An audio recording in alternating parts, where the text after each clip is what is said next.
శ్రీ చెదరము వెంకటరావు గారి పద్యానికి నాగలం. నా పేరు అక్కి నరసింహులు గౌడు, రిటైర్డ్ టీచర్, రంగారెడ్డి డిస్టిక్. వినండి ఈ పద్యము. సుందర రూపిణి సుందరహాసిని సుందర మందర వాసినివే,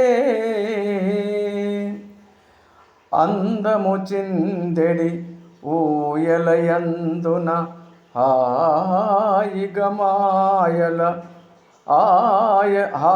నూయలను వెదవే, అందరి మానస మందిరమందున ఆత్మగా వెలుగుసు నుండెదవే, అందరి బంధువు సింధువు బిందువు అందరిలోనని ఉండుదువే.